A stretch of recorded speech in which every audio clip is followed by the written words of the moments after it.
It is my great and distinct pleasure to introduce the Henry Hazlitt Lecturer, Peter Schiff. Schiff, president of Euro-Pacific Capital, is familiar to everyone who has watched financial coverage in the last year. He is famed for being the most vocal financial economist to have perfectly predicted the crash. He also happens to be a dedicated student of the Austrian school. He is the author of The Prophetic, Crash Proof, and most recently, the little book of Bull Moves in Bear Markets. Whenever he speaks about finance and economics, he also seeks to teach sound economic theory, writing for publications such as the New York Times and the Washington Post. Today, he will speak on the relationship between theory and practice in financial markets. Peter Schiff.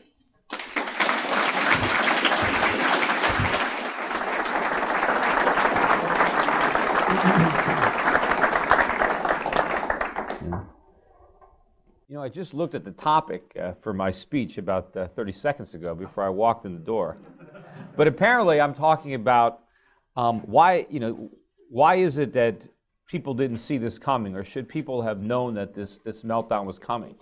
I don't know, is there anyone in this room that was surprised by the economic meltdown? Does anybody think it's over? Anybody raise your hand if you think it's over? And does anybody think that the government solutions are going to work, or that they're going to help?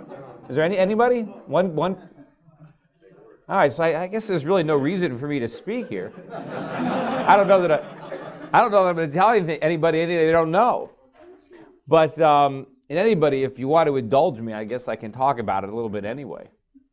But I don't know why so few people seem to understand what was going to happen. I mean, I guess, when you're living inside a bubble, it's very difficult to actually see what's going on from your point. But it's just, I lived through two of them because I'm a stockbroker, and I lived through the NASDAQ bubble. And to me, at that point in time, it seemed pretty obvious what was going on in 1997, 98, 99. I mean, it seemed obvious to me that these companies that people were touting couldn't possibly be worth the prices that people were paying. Yet nobody seemed to be able to figure that out back then. I mean, everybody seemed to be living in this new era, and the internet had captured everybody's imagination. I mean, to me, I couldn't see the difference between the internet, really, and a catalog or a telephone. I mean, people were saying that everybody's going to buy everything on the internet. And well, why? I mean, why aren't people just shopping, by telephone? Or why aren't they just buying everything in a Spiegel catalog? I mean, it didn't seem that it was any different. And I knew that the valuations they were putting on a lot of these companies, I knew they'd come out with a company, maybe it would be doorknobs.com or whatever it was. And you say, well, gee, even if they sold every doorknob in the world, they couldn't possibly be worth the multiples that they're trading at. And of course, they didn't even make any money selling them. And the whole idea behind so much of the e-commerce was just nonsense. The idea that it was more cost effective to individually FedEx items to people as opposed to letting them show up and buy them and put them in their cars and leave. I mean, there's no way. I mean, there are certain items that lend themselves to online sales, but most items didn't. But it didn't matter. I mean, everybody was coming public, and people were getting rich, but none of the people were getting rich because the businesses were successful. People were getting rich because suckers were buying their stock. I mean, the guy that started eToys lived in my apartment building in downtown Los Angeles. And, I started my company, Euro-Pacific Capital, about the same time he started his. He made a lot more money than I did.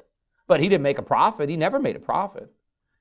But he made a lot of money because he found people to buy into his idea. And at one point, eToys was worth more than Toys R Us. I remember when I was trying to get clients back when I was, starting out at Euro-Pacific Capital, and I was trying to get people to buy foreign stocks. And I remember one country I was active in was in New Zealand.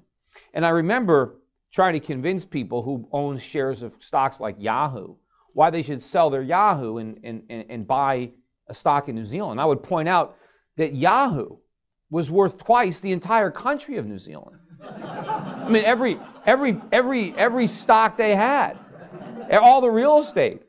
And I said, what would you rather own, this entire country? I mean, the dividend yield on the New Zealand stock market was over $1 billion a year. That was the dividend yield. Yet Yahoo was trading for more than twice the value of that whole stock market. And so what would you rather own? This company that just got started a couple years ago, or this whole country? And you know, you could take all the dividends. No one cared. They wanted Yahoo. They didn't want, you know. But it was just all nonsense, but nobody saw it. Of course, after the internet bubble burst, everybody was talking about how crazy it was, and the politicians were ready to, you know, throw people in jail, and, you know, they vilified Wall Street. But it didn't last very long. I mean, the whole thing was, in a year or two, we just moved right from that stock market bubble almost seamlessly into the real estate bubble, and nobody could see that there was any similarities. I mean, there's one, somebody recently put together another one of those Peter Schiff videos. I don't know if there was one that somebody made, this Peter Schiff was right video that was on YouTube that I know about 1,300,000 people have seen. But someone else put together like a CNBC version of that recently, and I happened to watch it. And there was one particular clip he put on with me and Mark Haynes. And I'm talking to him about, you know, this impending collapse in the economy and the real estate market. And Mark Haynes just says to me, he says, Peter, you expect me to believe, he said, bubbles are like a once-in-a-lifetime occurrence. We just had one. He said, do you expect me to believe that we have another one within 10 years?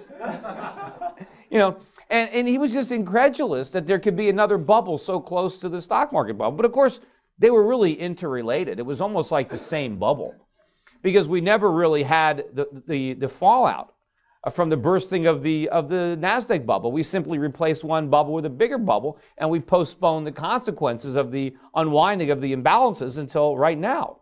And of course, we're still trying to postpone it. But I think at this point, the damage has been so great, and the problems are now so huge, that I don't think there's another economic rabbit they can pull out of their hat at this point. I think that we're just going to have to face it now. And basically what happened is, why did we have a stock market bubble? You know, we had a stock market bubble because the Federal Reserve was too easy. They were too loose in the 1990s. Interest rates were too low. We created too much money. And that fed the investments in the stock market. And we had a lot of malinvestments, right? We had companies were created that never should have existed. They were created not because they could generate a profit, but because they could go public, because investors wanted these stocks. It didn't matter that they could make money. So what did they do? They took land, labor, and capital. They took all the factors of production, and they combined them in ways that actually destroyed value. But it didn't matter, because these companies got financing. The Fed made the financing cheap. So they were able to flourish. They were able to flourish despite the fact that they were losing money. You know, the saying used to be they lose money on every sale, but they make it up on volume. And so but as long as they could raise money, and I used to, when I was working at Euro Pacific Capital, I would see deals, and people would send me, prospectuses on new companies they wanted to fund. I remember one I got from a small internet company that was, I don't remember if they were like a, I don't know if it was like a browser or whatever they were, or like a service where you go like on a provider. I don't even remember what they did, but it was a small startup, and they had their prospectus, and they were coming around looking to raise money, and they were trying to raise, I don't know, $5 or $10 million. They weren't public yet, but they were selling a little small piece of their company, so they were valuing their company at about $50 million. Now these guys were, the guys were in their 20s. They probably started the company less than a year ago. I remember saying, well, how could you possibly think your business is worth $50 million? So you have no assets, you've got no revenues, you've got no customers. He's like, you don't have anything. I could recreate your entire business from scratch myself, for next to nothing. And yet you want me to pay you $5 million to get 5% of this thing? I mean, why would I do that? And all they kept telling me was, well, you don't understand. We're going to go public. And you're going to make a lot of money. And I'm like, well, how am I going to go? I said, you think you're going to find people to pay even more than this in a public offering? How are you ever going to make any money? But that was the concept. And he said, well, you don't understand how the stock market works. I'm like, well, I was like, I understand how business works. And I understand that, you're not worth, you guys are not worth $50 million because you started an internet company last week. But this is how it was working for a while. It was crazy. But, I got the same things during the real estate bubble. I remember, I was renting houses. And so I would go and, I'm still renting my house now in Connecticut. And I would go to, houses for rent. And I remember one time I went and there was a house for rent. I looked at it and the realtor was there. And apparently the person who was renting it out was an investor who just bought the place. And I asked them, what was the rent? And I would forget what it was. Maybe it was $4,000 a month, whatever it was for this place. And I said, well, what did the guy pay for this? What did he pay? And I said, how can he make any money renting it out to me? Isn't this going to lose money? Doesn't he have negative cash flow? They said, well, yeah, he loses a couple $1,000s a month. And I said, well, and I said to him, but you recommended this as an investment? He says, yeah. I said, well, but why would you recommend as an investment property, a property that has a negative cash flow? Why would you have him buy it? And he said, well, you don't understand. This property is going to appreciate. This property can double in the next couple of years. And I said, why? Why would it double? You can't even cash flow it positive at the price it's at now. How's it going to go up in value? And I said, real estate is a function of rents. And then the guy said to me the same thing. He said, you don't understand real estate. He was telling me that rents don't matter to real estate. Just like when I was telling people to buy stocks, they were telling me dividends don't matter. I'm buying this stock because it's going to go up. Well, why should it go up? It doesn't even pay a dividend. It's already, who would buy it? I did the same thing when I rented my apartment. I was renting an apartment. After I got divorced, I was renting an apartment in Stamford.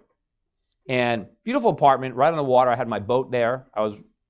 Beautiful views of the sound. I had right in the corner. Great unit, beautiful building. I had a concierge. It had, pool. It had, covered parking. It was a security building. It had racquetball courts. Had a gym with a trainer on staff. A lot of amenities. Right next door, there were maybe 20-year-old townhomes for sale. And I went to one of the open houses just for kicks. And there was a unit on sale, whatever they wanted, $500,000 or $600,000 for this unit. That was about the same square footage as what I was renting. But it had no view of the water. It was dark. It was old. There was no security. It had none of the amenities. Yet the property taxes and maintenance fees alone were like $1,000 a month.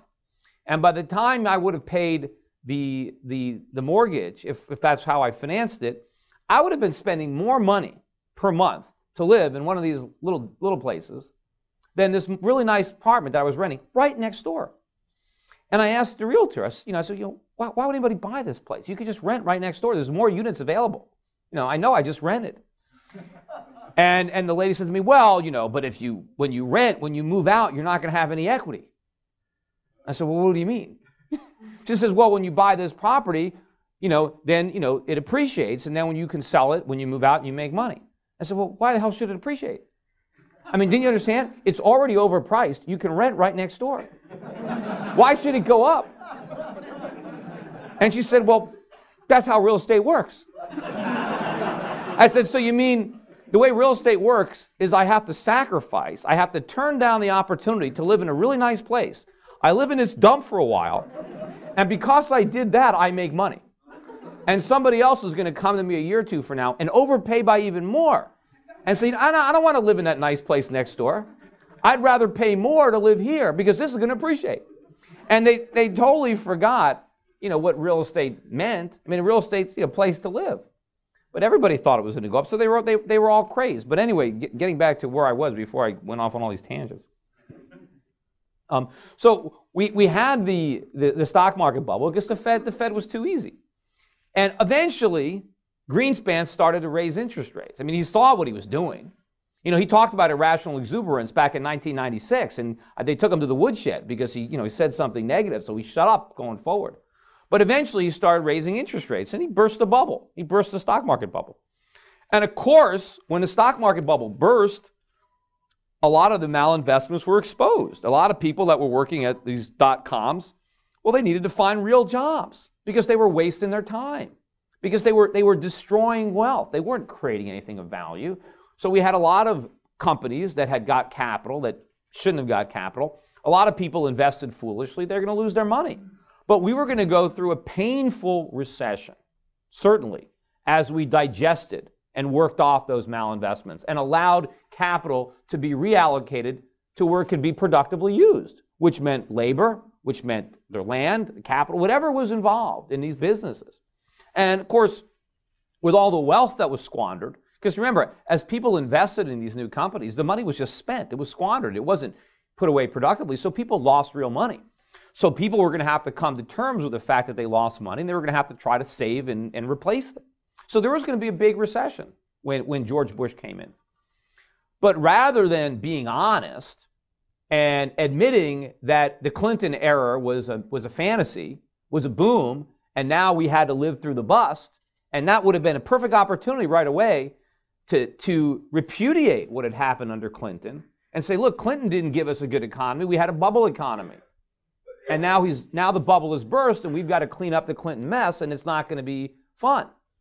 But instead of doing that, he was like, well, we need to stimulate the economy. We need to fight off this recession.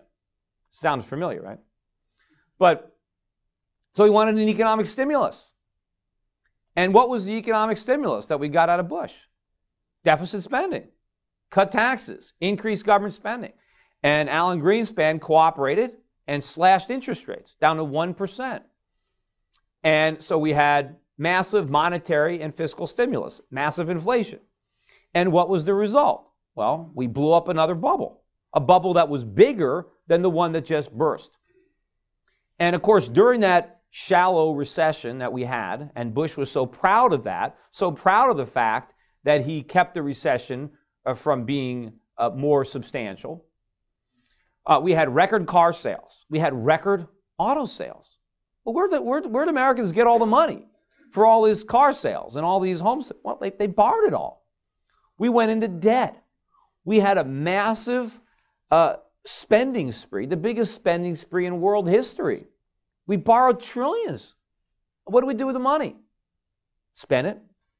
We build houses. We remodeled our houses. We bought cars, appliances, furniture, gadgets, iPods and cell phones and plasma TVs, all sorts of things.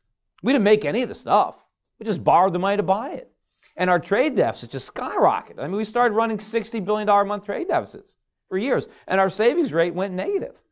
And it went negative even after the government doctored the books and recalculated how we calculate savings. I mean, if they were calculating the savings rate the way they did 10 or 15 years ago, it would have been minus maybe 5 or 6%. But they changed it, and they decided to count certain things as savings that in the past they didn't count because they wanted to make the savings rate look higher. Although at some point no one even cared, I mean, whether we saved any money or not. No one thought that we had to save any money. So we had this huge bubble that was much bigger than the stock market bubble. And of course, the major difference, and something that I pointed out repeatedly, was the leverage involved. I mean, when people bought stocks, they pretty much bought it with their own money. And if they got a margin account, maybe they had to put 50% down. And many of the brokerage firms were requiring higher margins on internet stocks. So when the bubble burst, the losses were pretty much confined to the people that made the bad bets. And at least when the losses happened, nobody tried to bail anybody out. If you lost money, you lost money. Right? There was no one looking to the government to get their money back because they bought a dot-com stock that went to zero. Right? None of the brokerage firms failed. Nobody failed because they had loaned money to people to buy real estate, to buy stocks. No. This time around, of course, everybody who bought real estate did it with somebody else's money. Very few people were paying 100%. Many people were buying real estate with none of their own money. People were buying real estate with nothing down. I mean, is it any surprise that people gambled when they had nothing to lose? And especially when they had so much to gain. Real estate prices were rising. At one point in California, they took a survey, I think back in 2005, and the average home buyer believed that his house was going to appreciate by 20% a year for the next 10 years. That was what was expected. Now, you think about, at the time, the average California home was selling for about $500,000, which was about 10 times what the average household actually earned. right? So, but these guys actually believed that if they bought that house, they would make $3 million over the next 10 years. That's what they believed. Now, is it any wonder that they lied on their mortgage to get that $3 million? Is it any wonder that they signed up for a teaser rate? You think they cared what happened to the loan 2 or 3 or 5 years from now? They didn't care what the reset was. They were going to be rich. All they had to do was buy the house and they were going to be rich. It didn't matter what the mortgage payment was going to be because the house would take care of it. In fact, if you figure what the average Californian expected to earn on house appreciation, it exceeded what he expected to earn from his job. You know, so it was like it used to be that you'd work hard and have a job so you can afford a house. But it became the fact that, well, if you have a house, you don't need a job. And in fact, in the past, people used to, you know, if you lost your job, you might have to sell your house. No, not like in California. If you lost your job, you just bought a vacation house because you got the extra income. You know, houses were not expenses. They just, you know, they were free. Because if you had a $500,000 house, I mean, it's appreciating $100,000, $200,000 a year. And for a few years, it worked. The people that bought houses were getting rich. And the banks made it very easy to monetize that gain. You know, you didn't even have to sell your house to make the money because you could borrow out all the appreciation and still live there. Right? So it's like the goose that kept laying golden eggs. Nobody would sell one of these things. Why would anybody want to sell a house? They just kept going up. And you can buy another house with nothing. So, I mean, nobody wanted to sell. Everybody wanted to buy. Of course, I knew at the time that this was all going to change. I was renting, and I was watching all the nonsense. I mean, I rented a house in California. And I rented this place, and when I first moved in, I think they were selling for about $1 million, $1.1 million. These little townhomes. And I rented it for about $4,200 or $4,700. And at the time I rented it, I was like, well, it's no brainer. I mean, the rent, compared to the property tax, the homeowner's fees, I knew, but I lived in that house for almost 2 years. And when I moved out, they were selling for over $2 million a piece. So obviously, I could have made a lot of money had I bought and sold, had I flipped one of those things. But when I moved out, the new guy that rented my house, I think he had to pay an extra $200 more than I paid. But it was an extra million. So obviously, the prices had absolutely nothing to do with the rents. In fact, the place I rent now, people still always ask me, why are you throwing your money away on rent? I'm like, well, I'm not throwing my money away. I need to live. They don't ask me why I'm throwing my money away on food or throwing my money away on, whatever else I'm buying. But that was the realtors, right? If you're renting, you're throwing your money away. As if buying a house, you get to live for free. I said, well, why are you throwing your money away on mortgage, on insurance, on maintenance, on taxes? I'm not worried about any of that. I live in a huge house now, and I pay first and last and the security deposit. That was it. But I know that the rent that I'm paying after my landlord pays their property taxes, they're getting less than a 1% return on what they paid for the property, assuming nothing goes wrong. Because if anything breaks, they got to fix it, which is going to destroy their 1%. So basically, I get all the enjoyment of the property and none of the headaches, and my landlord gets all the headaches and none of the enjoyment.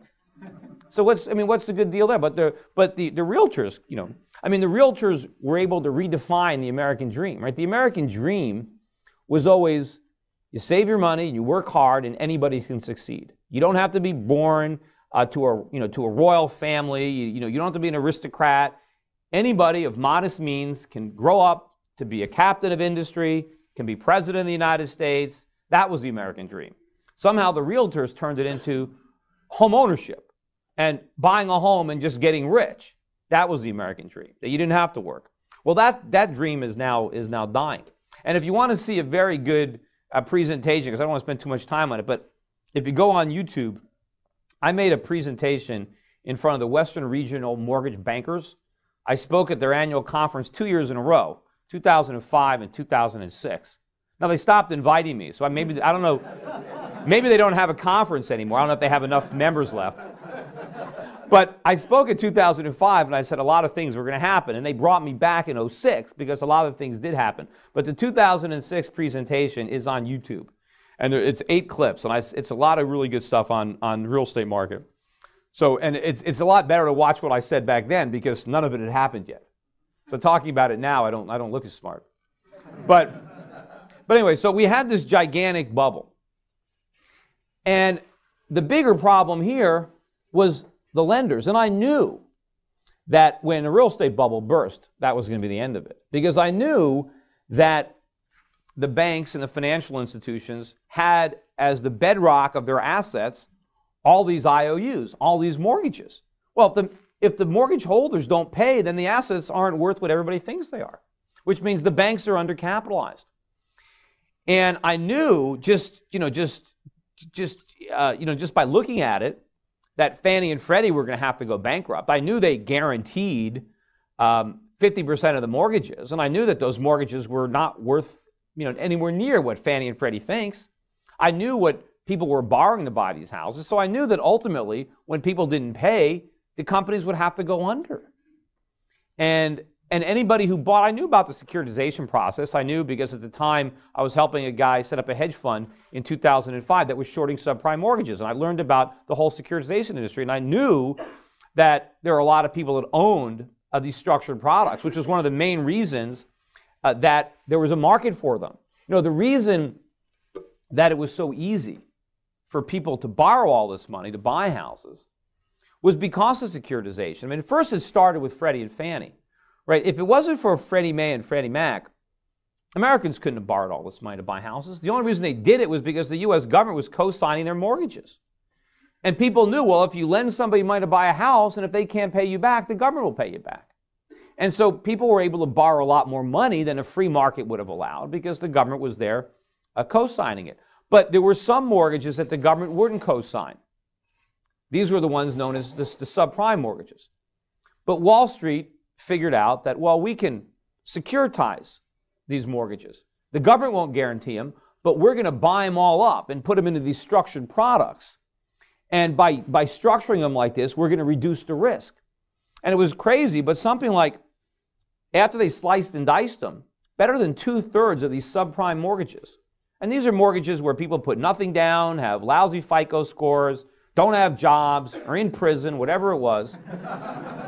These mortgages, 2/3 of them were rated AAA. AAA.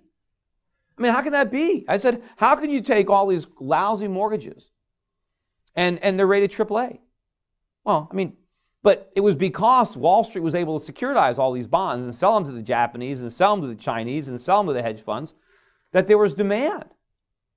And of course, why was there so much demand for high-yielding assets? Because the Fed had interest rates too low. Everybody needed yield, and they were willing to take risks to get it. And where did all these foreign central banks get all this money that they recycled back into these bonds? Because of our trade deficits, because rates were too low. So you had the government perpetuating this crisis, and you had the attitude that that real estate prices couldn't fall. I mean, I remember I had a booth in Phoenix, Arizona, at an investment conference. This is probably back in 2004, 2005. There was a guy right in a booth next to me, and he had a real estate company.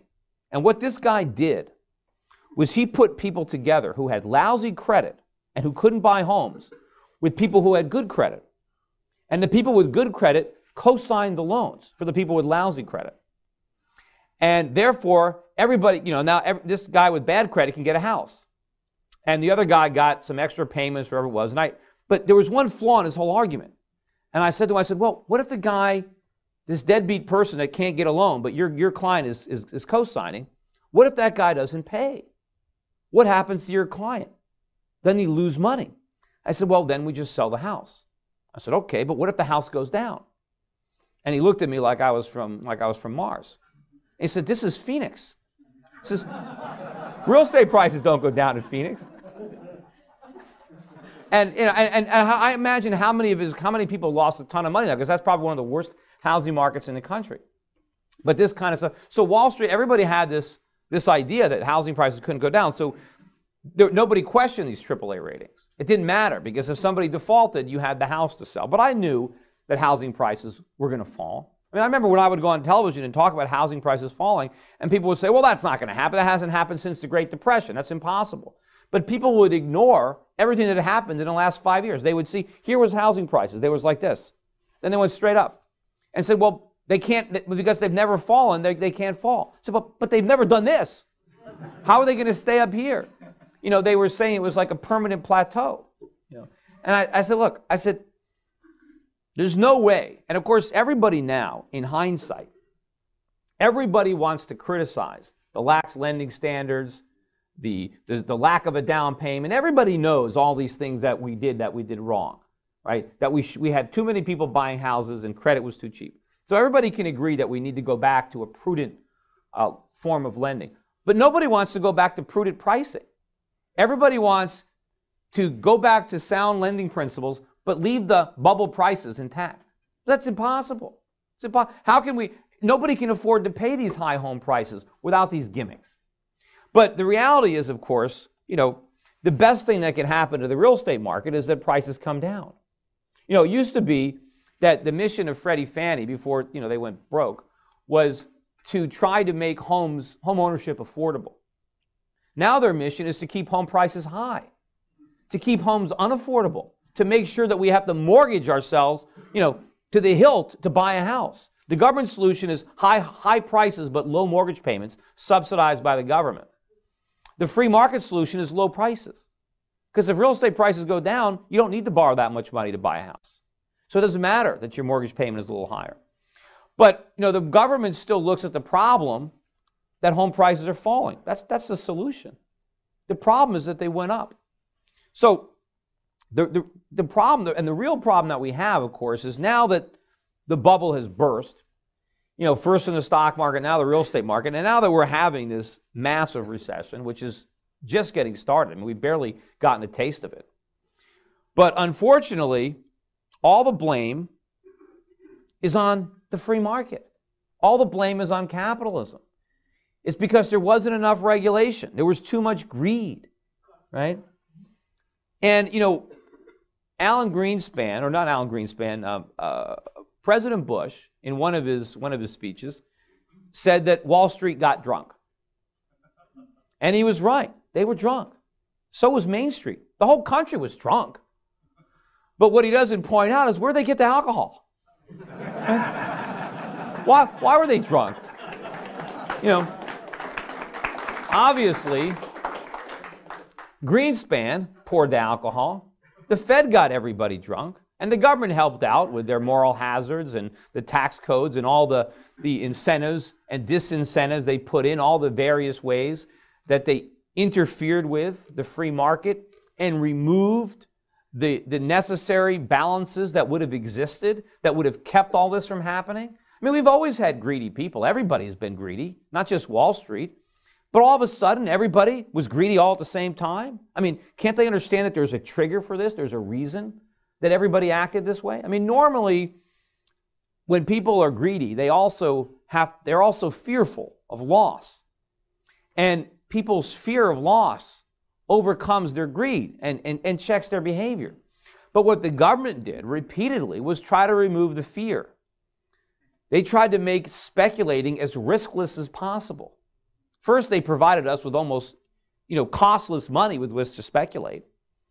And then they created the idea, or the Greenspan put, well, whenever there's a problem, don't worry, the government is going to rescue you.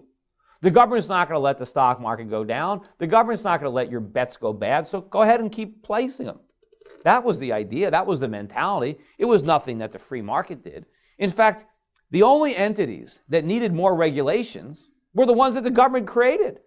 I mean, Freddie and Fannie. I mean, if Freddie and Fannie didn't have a government guarantee, they wouldn't have needed any regulation because the market would have regulated them, right? People would have looked at their balance sheet and said, hey, you don't have any capital. You can't guarantee these mortgages. Who are you kidding, right? And they never could have expanded the way they did. It was only because the government stood behind them that people didn't care. People said, oh, the government will never let Fannie and Freddie go bankrupt. And they were right. They didn't. Right? That was the question. We didn't know. When I wrote Crash Proof and I said they're going to go bankrupt, I didn't know the answer to that question. I said, we don't know. Is the government going to let them fail, or is the government going to stand behind them? And I knew the worst thing was that they stood behind them. It would have been much better had George Bush said, you know what? We had no guarantee. We told you. In fact, on the prospectuses, when you bought the securities, On the front page, it said these securities are not guaranteed by the U.S. government. So the U.S. government could have said, we told you we didn't guarantee them. And we don't. Now, a lot of people would have been pissed. A lot of people would have lost money, but it would have been better than what we did. Because we didn't make the losses go away. We just postponed them, and we just put them on the backs of American taxpayers, or more realistically, holders of U.S. dollars. But, where was I? See, I digress like that, and I forget what I was talking about. But what was I just on? Huh? Agreed didn't have a curve. No. No, I was talking about Freddie and Fannie. So yeah, they knew that no one cared that their balance sheet was small because the government guaranteed it. So the one place that the government needed to regulate was Fannie and Freddie, and that's where they didn't regulate it. In fact, every attempt to regulate them was thwarted by Congress. I mean, Freddie and Fannie gave huge amounts of money to both Democrats and Republicans, anybody that tried to regulate them. But the reason they needed to be regulated was because they operated with a government guarantee. Once you gave them that guarantee, then the government had to regulate them and regulate them heavily because it was government money they were dealing with. It wasn't their own money. It wasn't private money. For normal lenders, we don't need any government regulation. The government can stay out. But in that circumstance, now, people could say, well, what about Wall Street? I mean, the subprime. There was a situation where there was no government guarantee. That's true. But Fannie and Freddie were the biggest buyers of subprime mortgages in the country. They were helping to legitimize the subprime market. They were big bidders in the subprime market.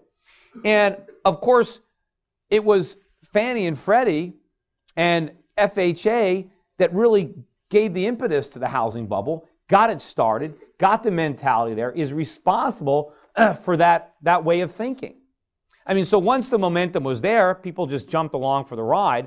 And of course, there were a lot of conflict of interest going on. I mean, obviously, the rating agencies are in bed with the brokers.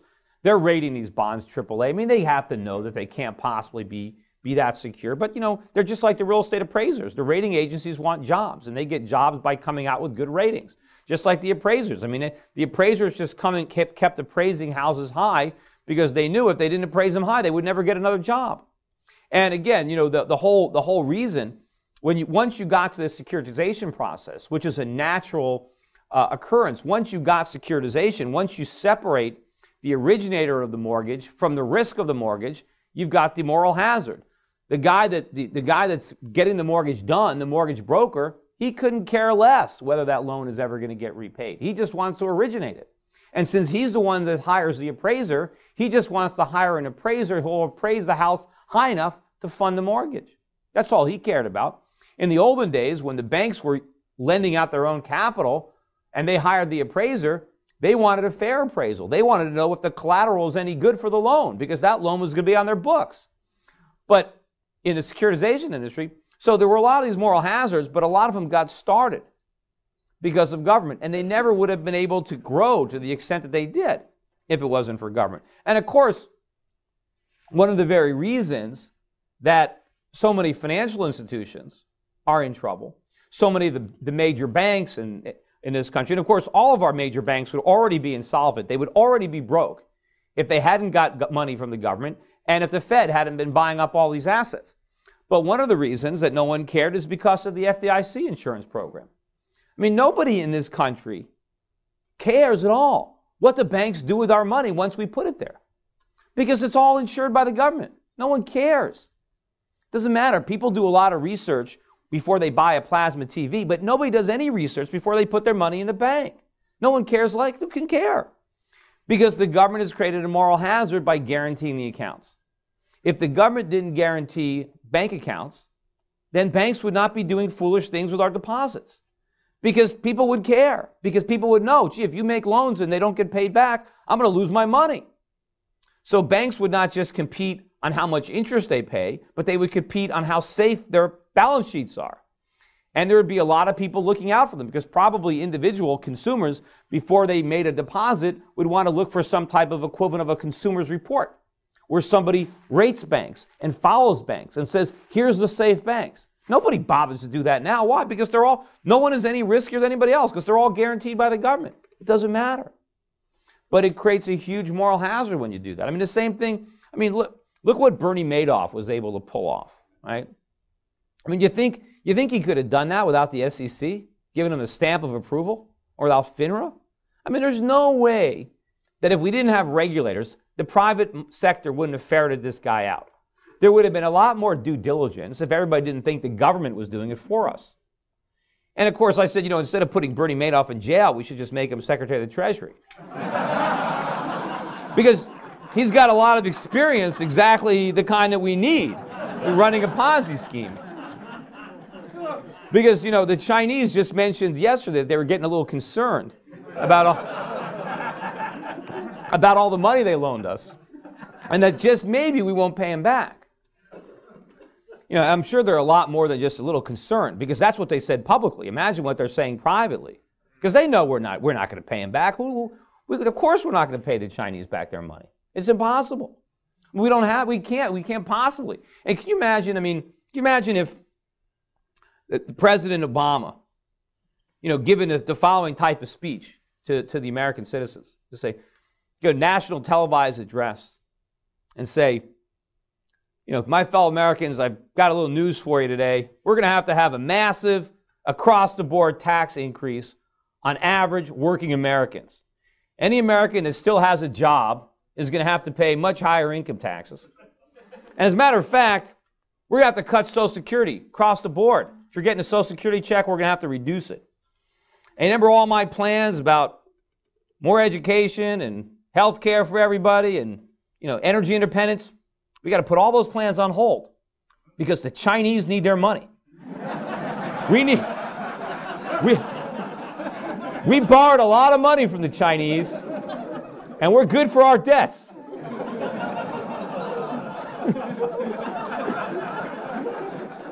They worked hard for that money, and they loaned it to us, and we're going to pay it back. Now, that's going to require a big sacrifice on our part. Does anyone think that we're going to do that? What, are they kidding me? We're going to tell the Chinese? We're going to say, you guys are predators, predatory lenders. We need a modification program. We need to cram down on this. You never should have lent us all this money. You know we can't pay it back. It's not our fault. The Chinese know this. The Chinese, they can't even vote in our elections. Why are we going to care what they think? We're going to tax voters to pay non-voters? So the Chinese know they're in this box. The U.S. government, we don't pay our bills. We're like Bernie Madoff, right? People loan us money. How do we pay it back? We borrow more. Right? If somebody came to Bernie Madoff a couple years ago and wanted their money, they got it. Why did they get it? Because they were able to take in new money. They found another sucker who didn't know it was a Ponzi scheme. Same thing the U.S. government does. Every time a bond matures, we just go sell another one. And every time we need to pay interest on the national debt, we go borrow that too. Well, it works until nobody wants to lend us any more money. Then we're going to have to default, just like Bernie did. And there's only two ways we can default. We just legitimately don't pay, or we print money. That's it. There's only two ways to repudiate your debt. There's no way we're going to pay the debt. The Chinese have to know that. And we're going to figure that out. But anyway, to get back to it, I keep going off on too many tangents. But, all right, so the free market, that's where I was, the free market was getting the blame for a problem that was created by the government. And what's happening now, of course, is the government is using this economic crisis that they caused to get even bigger, to grow their power, to expand, to come to our rescue, to save us from the evil forces of capitalism with government, with socialism. And, when you listen to Barack Obama, I listened to his most recent speech, and a lot of what he said was true. He talked about the fact that we need a genuine economy. We can't have a false prosperity. We can't have a prosperity based on debt and spending. We need to have a sound foundation. All that was true. But then, of course, everything else he said is wrong. He wants the U.S. economy to have a sound foundation, but he wants to be the one that builds it. He thinks the government can erect a sound foundation, that central government planning can replace the market. that resources could be allocated efficiently by politicians who want to get votes, as opposed to entrepreneurs who are looking for profits. Right? He wants to replace the invisible hand with the hand of the state, and he thinks that he could do it better. I mean, the problem is, sure, we had a phony economy. That's true. We had a phony economy because of the government, because the government undermined our productive capacity, undermined our ability to save, undermined our ability to manufacture, and nurtured and cultivated the consumer bubble, the service sector economy that we had that's now collapsed. And it's not government that's going to restore it. We need free market forces. The government right now, everything that they're doing, what is the government trying to do right now? They want to bail people out and they want to stimulate. Well, the bailouts are the worst thing that you can do because they want to bail out companies that should fail, that should be bankrupted. Bankruptcy is a good thing. It's the way the market cleanses the economy of companies that shouldn't be there. Why shouldn't they be there? Because they're not generating profits. They are not effectively utilizing resources. Those resources need to be freed up. Right now they're being held hostage. We need to free them up so that we can use them productively. You know, they say, oh, we can't let General Motors go bankrupt because some auto workers will be unemployed. Well, I mean, we don't want work just so we can have a job. We want work because we can produce something. We want the value, right? I mean, if somehow, we can all have like little machine and we could just push little buttons and whatever we wanted would magically appear, right? Nobody would have to work, right? And the government, of course, would try to outlaw those gadgets because it would create a lot of unemployment. But who would care? We wouldn't need employment. We would have everything we want. So we work because we want stuff, not because we want to work. So just to preserve jobs doesn't make any sense if they're not productive, if they're not efficient. Now, I can understand why some of the auto workers would want to preserve their jobs if they're being overpaid. I certainly can understand why a lot of these executives want to preserve their jobs. But society doesn't want to do it. The government shouldn't be doing it. We need to let companies go bankrupt. And when I talk about letting, General Motors go bankrupt, and of course, I was predicting that they would go bankrupt 5 or 6 years ago. I knew they couldn't survive. But if we let them go bankrupt, does that mean it's an end to the automobile industry? Does that mean that all those plants in Detroit or in the Detroit area are just going to sit idle?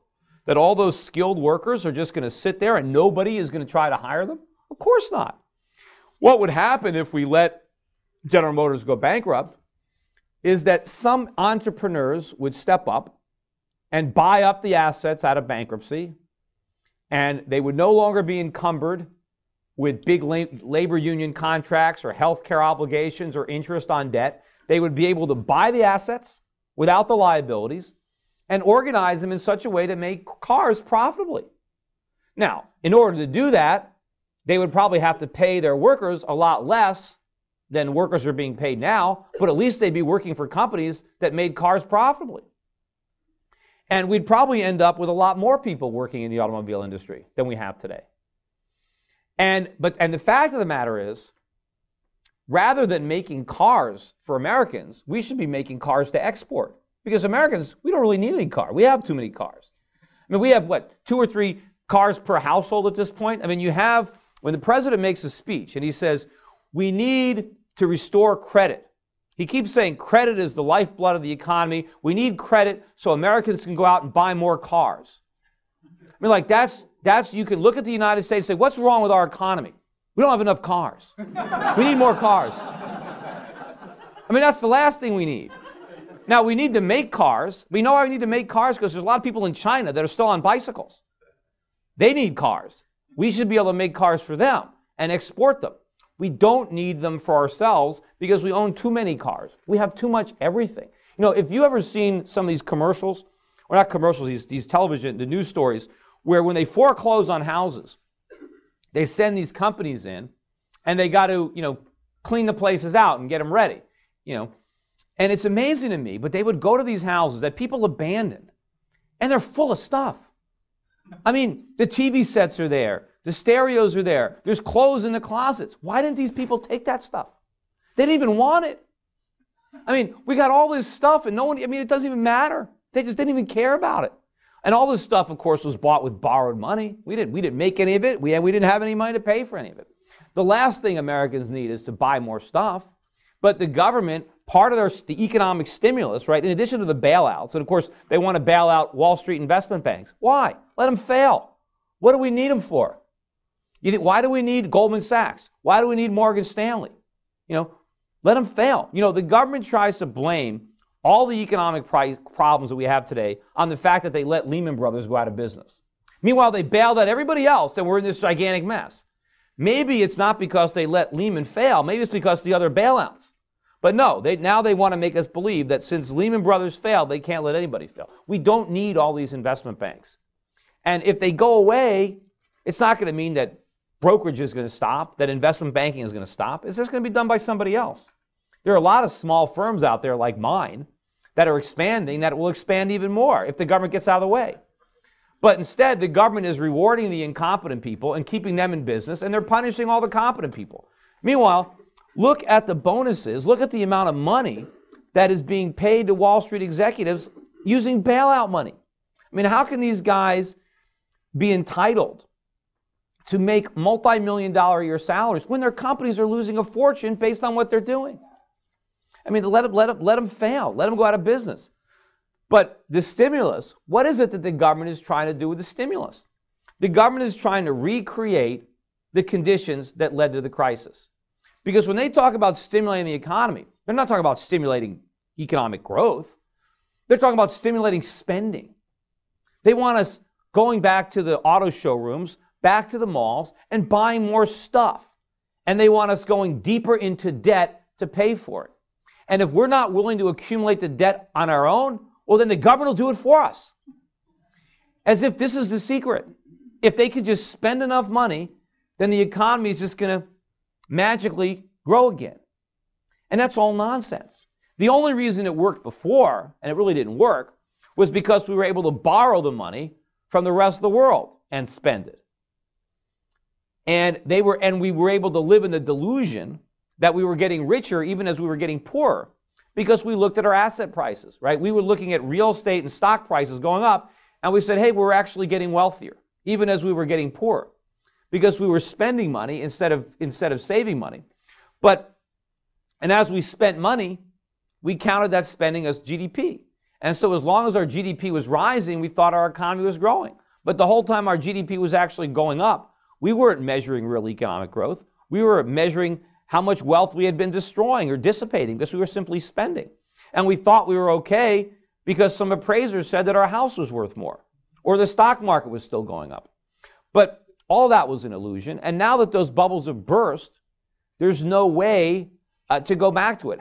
Stock prices, I don't care, you're going to have ups and downs, but stocks in the United States are still expensive.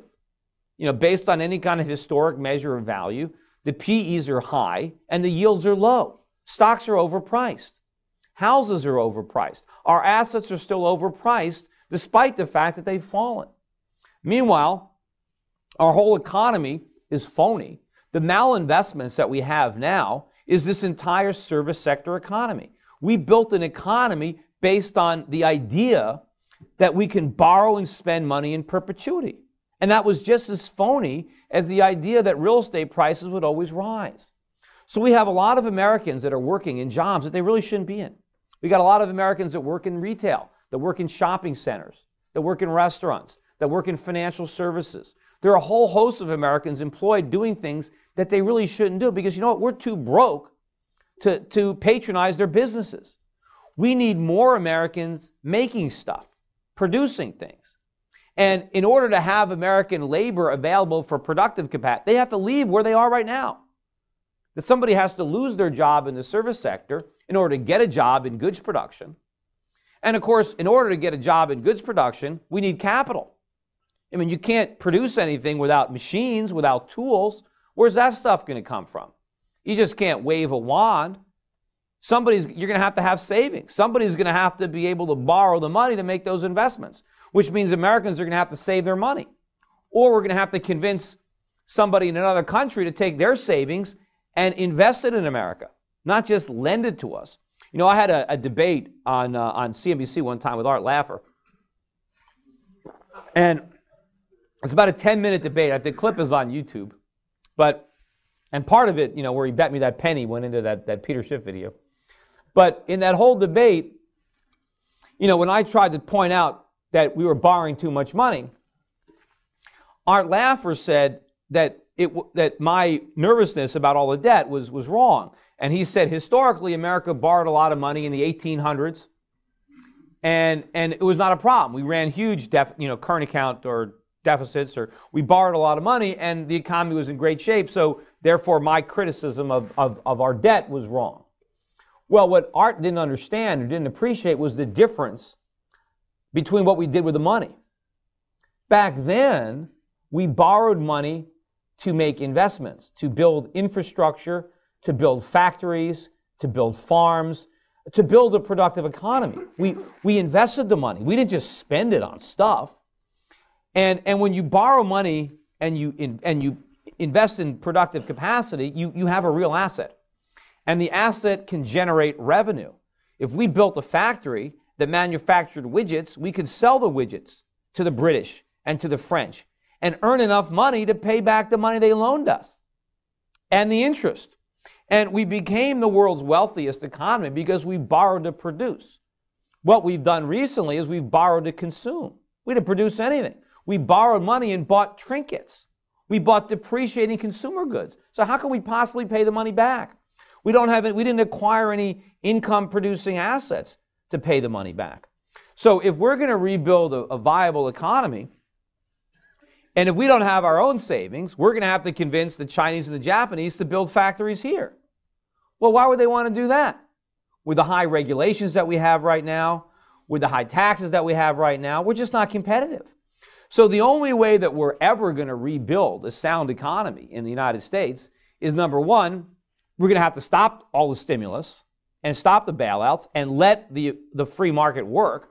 We have to understand that what's happening right now is not the problem, it's the solution. The problem was the bubble blowing up, not the deflation. We have to allow the pain, no matter how unpleasant it is. We have to understand that anything we do to delay this is going to make it worse. When you have President Obama is talking about how everything is different than George Bush, how his administration has changed. We're doing it differently. He hasn't changed anything. He's doing exactly what Bush did. He inherited the same situation, only worse, and he's doing the same thing, only worse. His fiscal policy is worse than Bush's, and it's funny, as he's getting ready to sign a budget or proposing a budget with near a $2 trillion deficit in 1 year, he's criticizing Bush for deficit spending. And what Bernanke is doing, the things that Bernanke is doing now, dwarf what Greenspan did in irresponsibility. I mean, I still say that, it's a tough race. I said that, there's a race to see who's going to go down in history as the worst Fed chairman ever. And Greenspan is probably still in the lead, but Bernanke is hot on his tail. I think the only reason that Greenspan is still winning is because he was there longer. But as far as for how many years he's been at the helm, it's got to have to go to Bernanke. But so the combination of Obama-Bernanke is way worse than Bush-Greenspan. As far as but it's the same philosophy. Nothing has changed. This might as well be the third Bush term.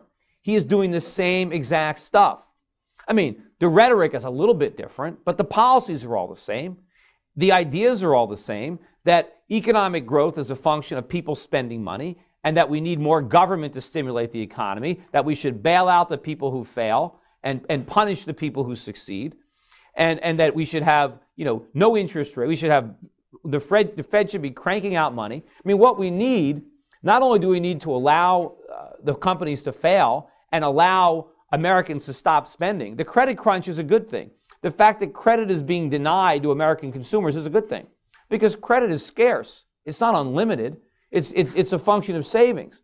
And if we want to have a real economy, if we want to have production, then savings need to go to producers. Well, they're not going to go to producers if they're squandered by consumers. They're not going to go to producers if the government is borrowing all the money.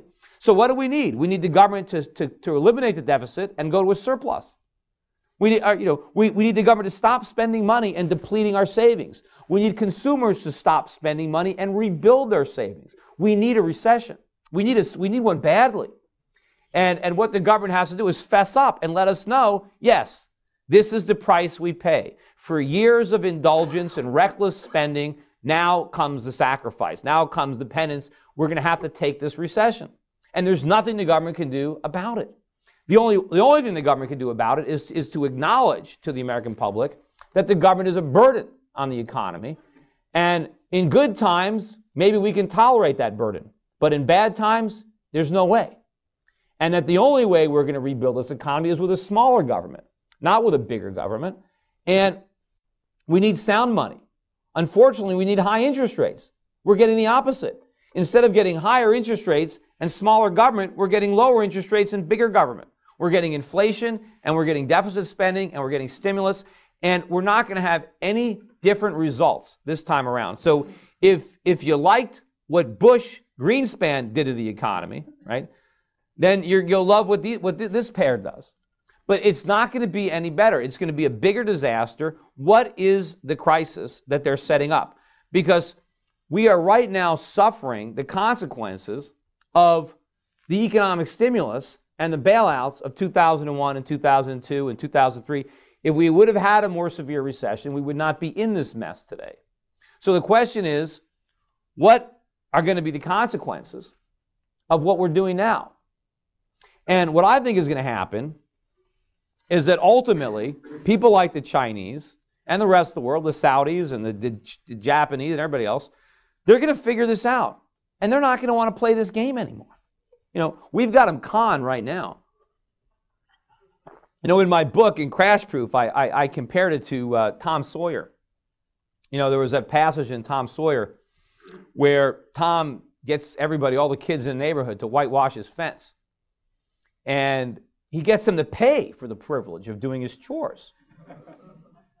And, you know, when Mark Twain wrote that passage, I mean, he probably had no idea that it would one day form the basis for the entire global economy. But we've got the world painting our fences. You know, like they don't have their own fences that need painting. But the world is not going to accept this economy. You had Hillary Clinton, when she went over to China a couple of weeks ago, to get them, to beg them to buy our bonds, right? She'd tell them, we're all in this together, right? And basically, this is what she tells the Chinese. You need to take money away from your citizens and loan it to us so we can give it to our citizens so they can use it to buy products made in your company to keep your people employed. That's the deal that we're making with them. Now, what the Chinese should say to Clinton is, you know what, I got a better idea. Why don't we just leave our money with our own people, and then they can use the money to buy their own products. That way we get to keep our stuff. You know, the way it is now, we get all the stuff, and all they get is the jobs. Well, what good are jobs without stuff? That's slavery. So they're going to figure it out. And what's going to happen is they're not going to buy our bonds, and the Fed's going to start buying all the bonds, and the dollar is going to plunge. And this crisis is going to end up being a currency crisis. And when it becomes a currency crisis, then you're going to have higher consumer prices, and you're going to have higher interest rates. Right now, you know, we're creating a lot of inflation. A lot of people are talking about, oh, there's not inflation, it's deflation, right? That's all nonsense. Real estate prices are falling because they're too high. Stock prices are falling, but that's not deflation. That's just falling prices. There is no contraction of the money supply. It's growing like crazy. But the expansion of the money supply is not immediately showing up in rising prices for commodities or consumer goods because there are other temporary factors that are pushing prices down. At the same time, inflation is pushing prices up. You've got deleveraging, you've got bankruptcies, going out of business sales, you've got a lot of companies liquidating their inventory, and you have the dollar strong. And what happened was, paradoxically, when this crisis began, money flowed into America instead of fleeing America, which it will do ultimately. Can you imagine there's a giant, explosion and everybody's running towards the blast? That's what's going on.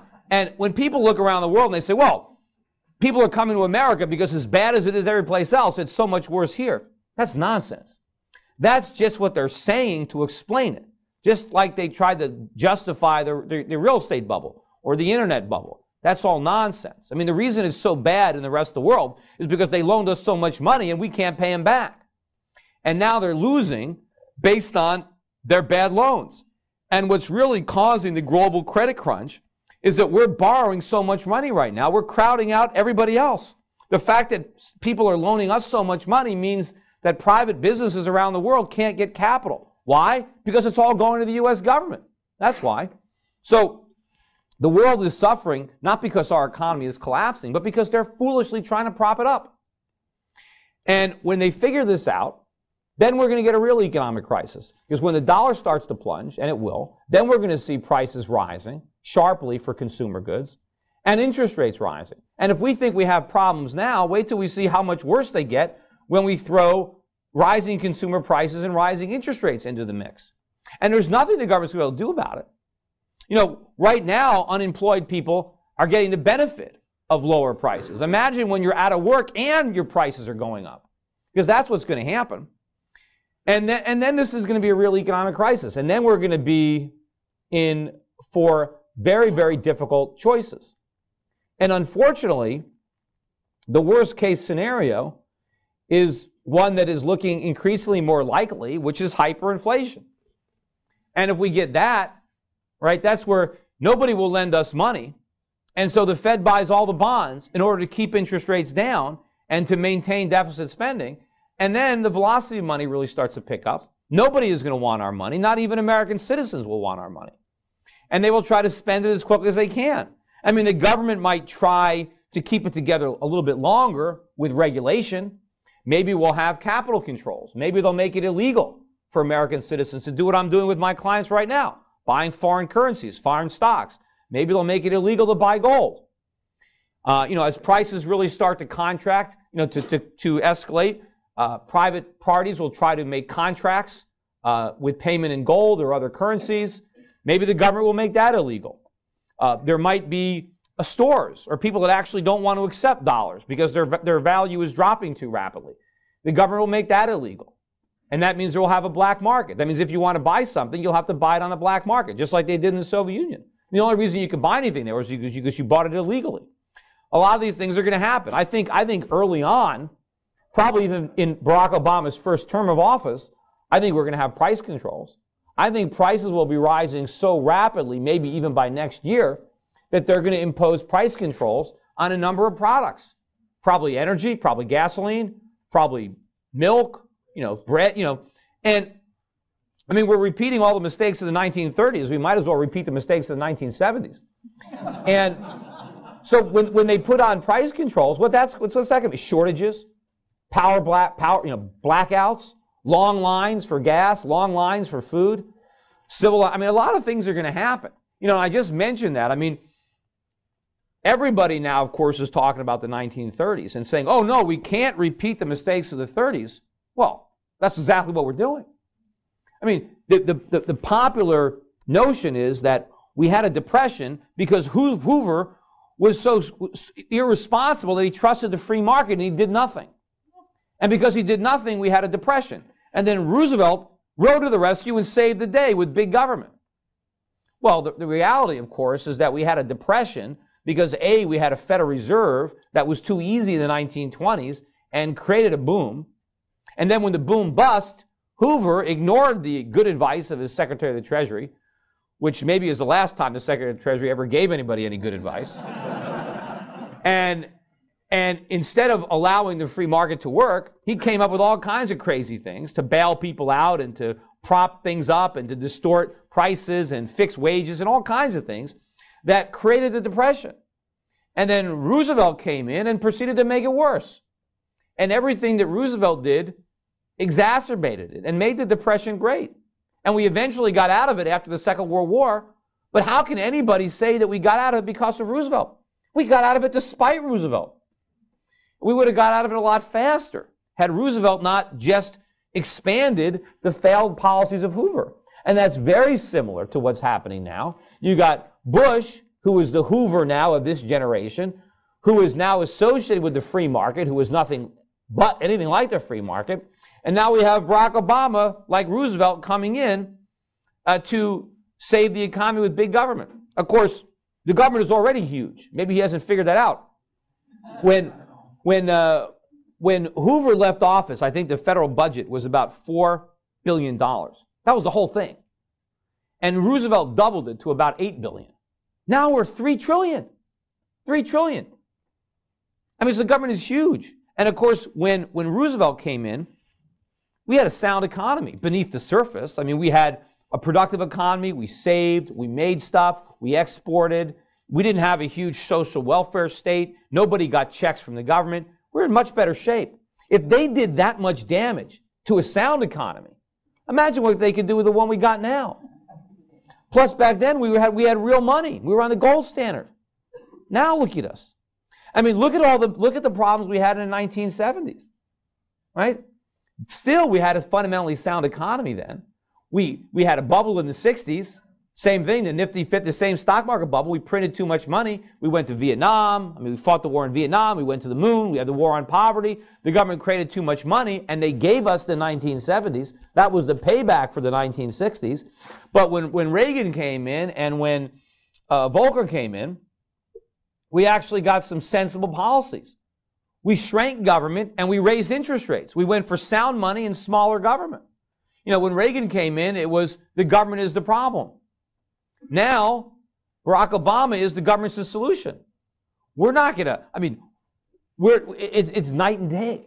And, you know, there's a lot of other people that say we can't repeat the mistakes of Japan. Well, again, we're doing exactly what Japan did. Japan had a bubble in the 1980s. Why did they have a bubble? Same reason we had a bubble. They kept their interest rates too low. Why did they do that? To keep the yen artificially low, because they didn't want the dollar to collapse. Kind of like what we did with Great Britain in the 1920s. Very, very similar. So the Japanese kept interest rates too low. And they're still too low. But they kept them too low, and they had a bubble. Two bubbles, stocks and real estate.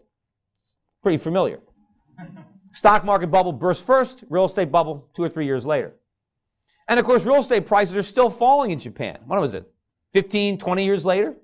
They've fallen 70 or 80%. And that's in a country where you lose face if you don't pay your debts. You know, they didn't, you know, so I mean, if you can, and they have high savings. But the problem in Japan was the government in Japan refused to allow the market to function. Didn't want to take the pain of the deleveraging and the unwinding of the bubble. So they intervened and intervened and intervened and ran up the deficits and postponed this thing and dragged it out. But the main difference between Japan and America is Japan was a wealthy nation that could afford all that big government. I mean, they would have been better off without it, but the Japanese economy, beneath the surface, was so competitive and so fundamentally sound that they survived anyway. They had enough domestic savings to fund the growth of government. The Japanese didn't borrow any money from anybody else. Nobody would lend it to them. The Japanese citizens financed that gigantic government. But they still have a high savings rate. They're still the world's biggest current account nation. They're the world's largest creditor nation, even still bigger than China. So they were a wealthy country. Yet the Japanese government managed to create so much damage to an economy that was fundamentally sound. We're the exact opposite. There's no way that we can get off as easy as Japan because we're a mess. We're the world's biggest debtor. We have a huge trade deficit. We have no domestic savings. And we're already loaded up with debt. And the only hope we have of artificially stimulating our economy is that we borrow the money from the rest of the world. We don't have it on our own. So when the world stops financing this, and you know, it's going to come to an end, and we're going to have to make these hard choices. Is it going to be hyperinflation, or are we going to do the right thing? But the rest of the world, and a lot of people think, and this is, I've had a lot of arguments, and people call it decoupling. They think, well, you know, this is never going to happen, or when America stops consuming, the whole world is finished. They're not finished. You know, we're not the engine of the world's economy. We're the caboose. And if you decouple the caboose, the cars move faster. You know, I mean, we're not doing the world any favors consuming their stuff. You know, I mean, it's vendor financing. But people say we're the best customer. We're not. We're the worst customer because we don't pay. A good customer pays you. And in the world of trade, you pay for imports with exports. And if you don't have anything to export, you can't pay. And that's what we have. We issue an IOU. And when the world finally lets the dollar collapse, and they will, our purchasing power isn't going to vanish. It's just going to be redistributed. Other currencies are going to rise. And people in other countries, people that are working in factories right now in China, that are producing products and just, shipping them abroad and just kind of waving goodbye, all of a sudden, they'll be able to afford them. The Chinese will be able to turn in their bicycles and buy automobiles because steel will be cheaper, because cars will be cheaper, because the value of their wages will rise because their currency will gain purchasing power. It's the Americans who are going to be buying the bicycles because all of a sudden, cars will be too expensive for us. Gasoline will be too expensive for us because we'll be bidding with currency of much less value. And that's what's going to happen. And the world is not going to suffer because we don't buy their stuff. They're going to benefit because now there's going to be more stuff for them. I mean, right now, because the world lends us so much money, there's a capital shortage. Wouldn't the world be better off investing their savings productively in their own countries rather than just giving them their savings to us? Wouldn't they be better off enjoying the fruits of their own labor rather than laboring while we enjoy the fruits? It's obvious, and it's going to happen. Anyway, I don't know how long I've been talking. Huh? But anyway, did I have any time for any questions? No, we're over. Oh. Anyway, well, that's it. And